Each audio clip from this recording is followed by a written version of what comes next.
How you doing, guys? Okay, so I'm back for another consultation call.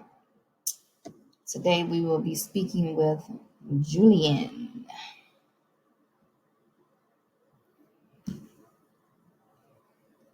Turn this up so you can hear it.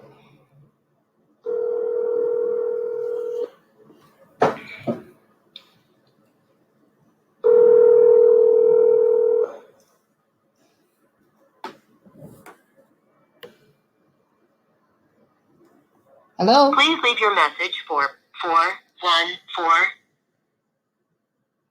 Okay. Sometimes they just don't know it's me. Oh, there they go. Hello? Hi, is this Miss Johnson? Yes, it is. I was calling you for your consultation call. Yes. Okay, I'm ready. I was cooking a little brunch here. Awesome. All right. So before we begin, I just have to let you know you are on a recorded line for marketing purposes. How can I help you today, sir? Yes. So I had finally started my cleaning business. Okay. Well, it's not started. I haven't took any clients yet. Okay. But I've been following you on YouTube. I like what you've been saying, guide me and lead me. So I have like everything ready. I have my LLC complete. I'm in Arizona. I did all this during COVID because I got laid off. I was an experience manager at a call center here in Arizona, and I got laid off in May. So I was getting unemployment, and that's, receiving that, I was, still able to make my bills and everything like that. So I'm like, Julian, you got to do something. What can you do here? And I started the cleaning business way back when I lived in Milwaukee, Wisconsin, back in 2011. The issue with that was I was young, and I wanted quick cash. Right. So I wasn't in the mindset at that time. So I had my EIN number way back when. I had a few clients. I did like 3 or 4 houses back in Milwaukee. Mm-hmm. So I, got to fill up that. But now that I'm older, wiser, and now that I'm laid off, I just don't want to go back to work. Right. And I've been able to maintain with my unemployment. I was able to get all of my, everything complete with my unemployment, and still maintain my bills. So I have a few questions for you, just 2 of them. Okay.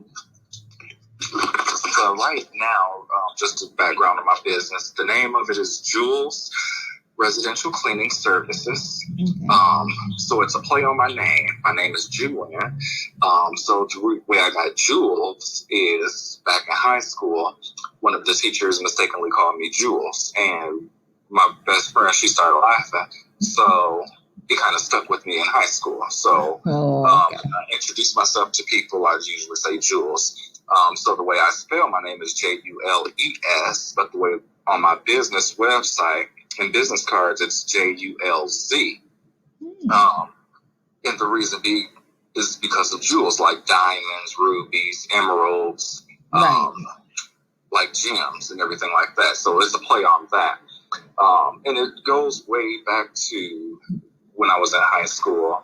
I went to an entrepreneurship high school, and I just wanted to always be an entrepreneur. I just wanted to always work for myself and everything like that. On my dad's side, my uncle and my cousin, they are musicians. They work for themselves. My little cousin, he's in NYU, and they are just continuously booked. So I need to get myself in that mindset, to just focus and grow my baby, like you say. Grow my baby, as an infant, and just nurture it and make sure that I'm doing the right things to get it started. Right. Okay. Well, you're definitely in the right place, the right frame of mind, the right mindset. So what was the question? What's your first question that you have for me? I guess the first one I'll ask is, how do you overcome the fear of rejection? How do you overcome the fear of rejection? So I take it you're afraid of someone saying no. Yes, or I guess just positioning myself. Like my website is live and everything, and but I received a call on Friday, and that's what prompted me to call you because I'm planning on launching next week Monday. So I got a call on Friday on my business phone number. So I'm like, oh, why is this ringing? So I didn't answer it, and he left a voicemail, and he basically was a client stating that he was still looking for a cleaning service in the Phoenix area. Okay. And I didn't know, I just got the message, and I'm like, well, Julian, I'm not starting yet. What do I do? Do I call him back? What type of questions do I ask him? What if I just don't sound prepared? And that, he says, oh, well, you're not prepared, so I'm going to go with someone else. Hey, like, what's the worst that can happen, right? If he decides to go with someone else, then hey, he just goes with someone else. Guess what? Life does not stop right then and there, right? I always like to say, and this is totally normal what you're going through, by the way, because I was there at one point. I said the same thing. Hey, what if? But those what if moments are what usually keeps us from being successful. Because a lot of times we'll end up talking ourselves out of a good thing, by all these little voices that you hear in your head.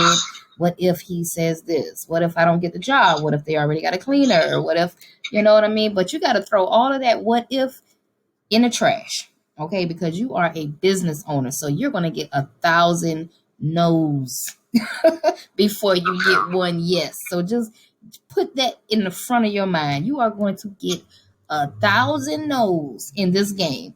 I started my first business in 2018, and I went through a lot of no's, but I'm numb to the no now. I'm so numb to it, and I'm a salesperson, a saleswoman. So I'm just, I'm, I'm wired differently now. Like, I sell. Even when they say no, I'm still giving them the card.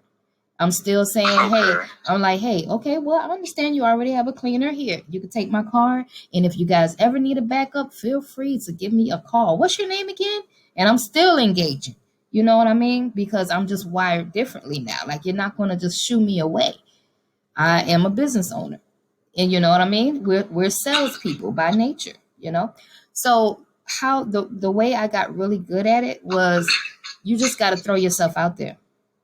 You just got to do it. Experience is his best teacher, and that's what actually taught me what to say when I went out there. That's what taught me what my customers' pain was, you know, because once you identify your ideal client, your dream client, you have to realize what their pain is, right? So my ideal client happened to be Airbnbs and move in, move outs. I know exactly what their pain is, right? So that's who I target. And when I target them, I know what to say to them now to get them to engage in a conversation, because I know most Airbnbs, they want to make 5-star ratings. They're concerned about their ratings in the cleanliness, and they hate when people give them bad reviews on how horrible the cleaning is. So I throw that in the pitch whenever I'm trying to market to them. But my whole thing is, if baby boy hits you up, you need to hit him back. And the worst he can say is no. Like, okay, on to the next. That's the attitude you have to have throughout this whole journey. But in the midst of that, I'm still getting that experience by calling back. Oh yes. And it could turn into a contract. It can. It can turn into a potential contract. But the thing about the cleaning industry is you're not the only cleaner out here. So you got to act fast. You don't really have time to ponder and, play around with these people. Like yesterday, I had a guy call me for a restaurant, right? And I was driving at the time and I missed the call, but I waited until I was parked to call him back, and he had already called 3 people. So I was like, wait. I said, where are you located at? And he told me where he was located at, and I said, hey, I could come to you right now and do the walkthrough, right? Yeah, because I'm trying to get it. Hey, when he told me that when I didn't answer the phone, and somebody referred him to me, right? But he was in desperate need of this restaurant being clean. But when he told me that I didn't answer the phone, so he was still, looking for somebody, I was like, wait. Where are you at again? He gave me the address, and I said, I'm like 10 minutes away. Give me about 10 minutes, okay? So I went and I did this walkthrough, and now we have a new client. We do him on Wednesday. So you got to act fast, because these people are, when they're looking for cleaners, just think about it. If you're looking for somebody to shampoo your rug, you're not just going to call one person and stop. You're going to go down the list in Google of all the people that have good reviews and stuff. You're going to go through a couple of people, right? Put myself in the mindset of put myself in that customer's mindset. Yeah. Well, you didn't answer. I left a message. You didn't answer. There you go. Let me move on. There you go. So you got to act fast. You got to act fast on this. If he was interested, you need to be calling him like, hey, I want this, because you starting this business is what's going to take you out of not ever having to work for somebody else again. Now, isn't that worth it? It sure is, and that is the goal. Oh, that's the ultimate goal. That's the ultimate goal, and that right there is what really pushed me. I know that I have to be the ambassador of my bloodline. There's nobody else in my bloodline that is going to do this, so I have to be that person, okay, to provide these jobs for my family and my friends. And really for anybody who wants a job, I just want to be able to provide a decent lifestyle, decent income. What I'm paying people now is I never worked a job and got the pay that I'm paying people right now. You know what I mean? So not only that, in the cleaning business, you will be empowering the people around you. It's such a big deal. When I started looking at the real big picture of it, man, that motivated me to go even harder. So no, I'm not scared anymore at all, because this journey is all the way worth it. I would never ever work for anybody else again in my life. Oh, that's right. So this is just the mind frame that I want to get you in. Like, it's worth it. It's worth you calling him back. It's worth you getting a no or two or whatever this week and brushing it off and keep fighting. It's worth the fight. Like, I mean, the worst they can say is no. They're not going to take your life. They're not going to cut off your lights. They're not going to, you know what I mean? Just do it. And if they say no, oh well, on to the next. It should push you harder when they say no to go after someone else. Like, you're going to get a lot of no's. There's no way around it. Okay, so when I get them, just sell them and keep on pushing. Yes. Move on to the next. Yes. Just keep pushing. You got to learn how to be numb to the no. Like, don't let it stress you. Because I'm telling you, this journey is well worth it. It's worth the fight. That's why I don't care when people say, they tell me no all day. I cold call. And then I cold call. They say, hey, I got a cleaner. All right. Whatever. I still pitch my services to them, on to the next person, on to the next person, on to the next person. I might have to call 50 people. Yes. Yeah, I have to call literally like 50 people in order to get one yes. Yep. Okay. Yeah. Shucks. Yeah. And when it sounds like it's tough, like it's hard, guess what? So is working a 9 to 5. It sure is. Waking up early. Yeah. Getting ready. Going to a job. Getting stressed out because you're not doing what you want to do. Right. Oh, yeah. Yeah. So you got to look at it like that. Like, I mean, it sucks people telling you no, but so does working a 9 to 5. So which one? You got to pick your heart. Which one? Which one you want? And for me, I'd rather bust my ass for my own company. I don't care. We had a long, dreadful day today, but guess what? I don't care. I'm enjoying my entrepreneurial journey. You know what I mean? I don't have to worry about the stress of these bills, or how am I going to pay the light bill, water bill, all those little broke problems I used to have a long time ago. I don't really have them anymore. Now it's just bigger problems, the more money, more problems type thing. But we're not in the project city, boy. That's one good thing about it. Okay. You know what I mean? So that's just one. That should answer your first question. You got to get up out of that mindset and just go hard, and become numb to the no.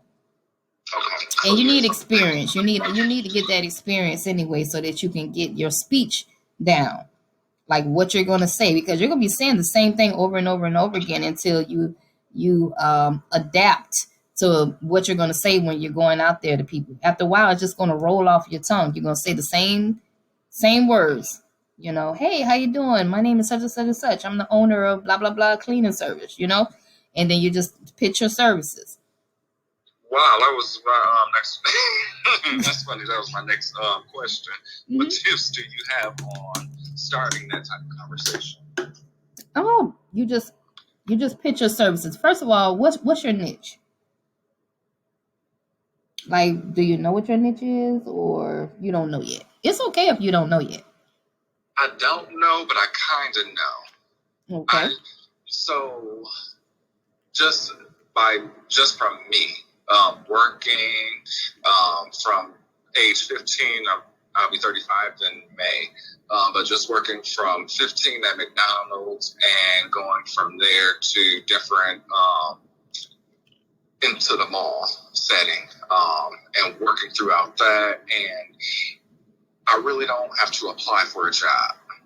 I know that sounds crazy. Mm-hmm. So McDonald's I applied to and had the interview. She hired me on the spot. It was easy. It was 15. I was 15 years old. Mm-hmm. Went through Coldwater Creek in the mall, and Mayfair Mall is in Wisconsin. That's our elegant mall, our rich mall. So I went there and walked into the Coldwater Creek and got me a little job in there after McDonald's. And I filled out the application, and in the midst of me filling out the application, the store manager did the interview.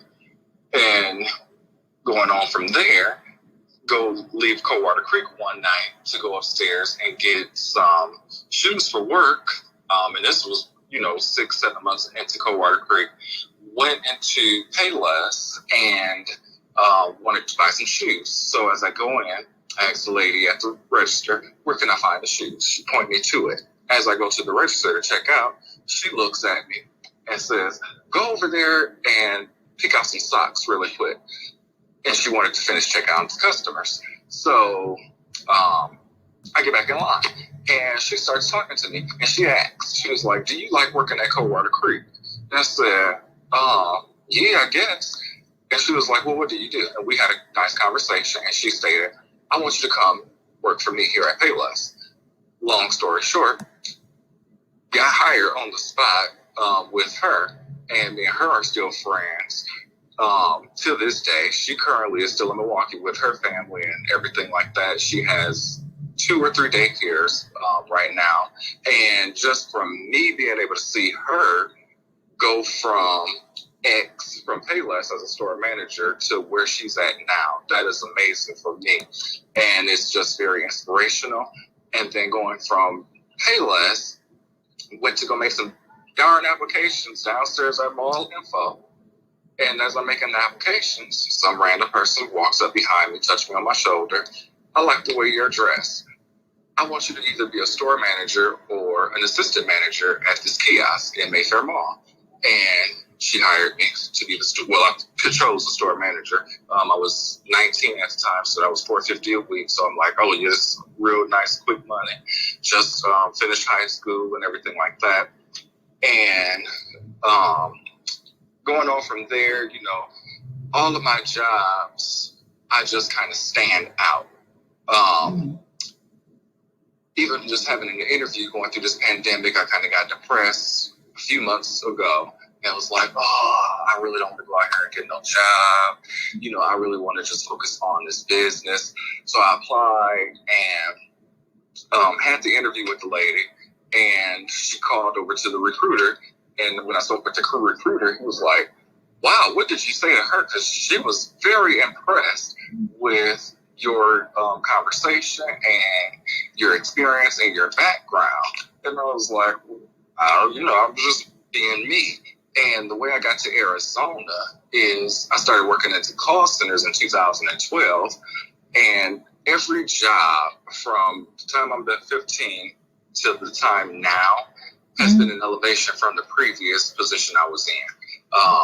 So when I got to Concentrics in Milwaukee and started working there, it was just a lot of people that didn't want to see my success, and they didn't like me, and I'm talking about the agents. And I'm an agent myself, so I go to apply for a team lead role, and I got it. So they running through, talking about me, doing all of this dirt and everything like that. And even when, as far as posting my mugshot in the call center, in every single female's bathroom, every male's bathroom, in the break room, and this was in 2017. So they did all of that foolishness. So one of my agents come to me and say, Julian, I got all of these pictures. Are these you? I've seen these in all of these places. So I go to my operations manager. She's like, oh, Julian, we're taking care of this. Once we find out who did this, they're in trouble, blah, blah, blah. I say all that to say those people tried to tear me down. Apple decided to pull the contract in 2018, a few months later, and the regional director, the operations manager, and who else was it? Oh, the site lead. I come to work the next morning after we got our 60-day notice and Apple decided to pull the contract. They asked me, they said, Julian, where do you want to go? I said, huh? I thought they were joking. They said, wherever Concentrics is, we're going to send you. Where do you want to go? I said, wow. And I had to weigh my options. I didn't want to go to Canada, Jamaica, Daleville, Indiana, or Flint, Michigan. I wanted to come to Tempe, Arizona. So they decided to send me, came here, decided to, work that call center a while, then left there, applied somewhere else because Apple decided to do the same thing. And I've just continued to get laid off. So now it's going through another layoff now that I'm here in Arizona. And I'm like, okay, well, let me go work at this other call center. So within 6 months of this call center, I got promoted to the experienced campus manager, which is the person that goes around lifting everyone's spirit, doing all the planning, hosting all of the events. So I had my own department with my little, coordinator, and he, actually ran the events, but I had to do all the budgets and everything like that. So I say all of that to say every job has, I think, led me up to this point. So going back to what is my niche, I would say just, I don't know how to turn it into a niche, just being me, being myself, being professional, being having integrity, being able to know that you can trust me, I'm reliable. So I guess just trying to turn that into a niche, or being able to put all that, I don't know. Right. So who would you say is your dream client? So I live in Arizona. So my dream client, we're in Phoenix, Arizona. So I'm surrounded by mountains, and on those mountains at night, there's lights, and those lights represent houses. That's my client. And my client is upscale. My client is the professional person. Yes. See, that's good. That's good. That's the first step. You need to first identify who your dream client is. Then after you identify who that is, you need to market specifically to that person, like strictly for that person, right? So all of your marketing on Facebook, Instagram, Google, Twitter, whatever you're using to market off of, all of your flyers need to have, this mansion on there, if that's what you want to be cleaning, those upscale, house or whatnot, with the cleaners in there cleaning it, and you just gotta put yourself in the client's shoes and see what's that post that's going to make me stop strolling. You know what I mean? Like your post needs to be that post that makes me stop and say, hey, what's this? You know what I mean? Yes. Not so so not just a boring, regular degular post. Like you need something eye catchy, something that's gonna make people stop strolling. Because we live in a microwave society where where everything is fast, fast, fast, fast, fast. So everybody's being even more creative nowadays. I always suggest my mentees to create videos. You can make a video of yourself out there, um, doing a before and after picture. You can make a video just talking about your company, the startup of your company. Tell people who you are. You'll be amazed how many people gravitate towards you just by you telling your story. Oh, okay. You know what I mean? That sounds like a plan. Right. So once you create all of your YouTube page, your well, I highly suggest you get on YouTube and create a YouTube page. Okay. Um, because when this client looks you up, you need to be popping up all over the internet. You need to have that ambient presence. You need to be on everything. When I type in your company's name, I need to see your videos popping up. I need to see your IG page, Instagram page. I need to see that you are active. I need to see how many reviews you have on Google. You know what I mean? So just keep that in mind. Just keep that in mind. And as far as what you say to these people, you need to be as authentic as possible, be yourself as possible, and just let them know what's your name, what's your company name and what you do, basically. Like for me, I say, hey, my name is Mrs. Johnson. I'm the owner of Tenacity Clean. And I was just wondering, who do I speak to in reference to commercial cleaning for this property? That's what I say when I walk in there. Oh, that's very simple. Okay. It's simple. Like I don't have to give them a speech because to the point. Yeah, we got to get it straight to the point. I want to know who do I speak to in reference to commercial cleaning for this property. So they will either point me to the decision maker, or they'll give me their email address, which is even better because now I have an email address that I can market to. Okay. Okay. So you want to get that email address, put the email address in your CRM program, and then you just go on to the next customer. But you want to get in the habit of building a email list. See, because the email list is golden. Wherever you go at on the internet, if you are interested in a program or anything you're interested in, they always ask for your email address. Something pops up like a landing page will pop up in your face and it'll say, hey, if you want to take this course or if you want to try this, whatever, give us your email address. And basically what it's doing is making you give them the email address so they can keep it on file and they can market to you forever. Okay. So that's the mind frame I need to get you in. You have to get their email address. That way you can continuously market to these people. Email list, start that. Mm-hmm. Oh, okay. I'm gonna have to add that to my website because I don't have nothing like that. Yeah. For capturing the email. Okay. Mm-hmm. Yep. That's exactly how you do it. And you can also just when you go out there and do your door-to-doors, make sure you're not leaving without a card, without an email address, because it kind of defeats the purpose if you don't get their information. You know what I mean? Some people just go and they do walkthroughs and they give the flyer and they walk away, but it's not really the best way to do it. You should get their card, their information, so that you can contact them back. And market to them. That way they continuously see my business. That's right. Okay. That's right. Because they'll forget. So we have to keep reminding them. Okay. I think I watched a video where you said they get to their face like 6 or 7 times or something like that. Yeah, you gotta stay in their face. But the most important thing for you is just to get out of that, get out of your comfort zone and push. You gotta get uncomfortable. Now's the time to get uncomfortable.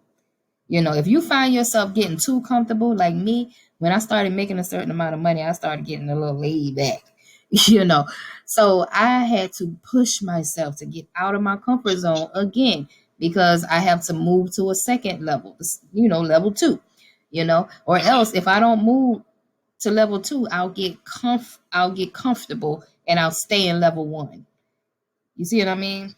So if you're in level 1 right now, you got to get out of your comfort zone so that you can move to the next level.